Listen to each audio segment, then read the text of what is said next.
এই সেই কাঙ্ক্ষিত মাইল ফলক, রাসূল সাল্লাল্লাহু আলাইহি সাল্লাম যে জায়গায় বসে বিদায় হজের ভাষণ দিয়েছিলেন সেই পিলারটি এখনো আছে। অনেকে হিবিজিবি করে নামও লিখে দিয়ে গেছে।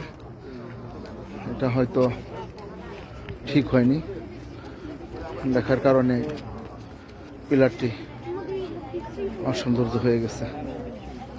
আমরা এখানে অনেককে দেখেছি হকার, ওরা অনেক মাল বিক্রি করেন, অনেকে দোয়ায় শরিক হয়েছেন। আমাদের সঙ্গীও যারা আছেন হাজিরা, তারা এখানে দোয়ায় শরিক হয়েছেন।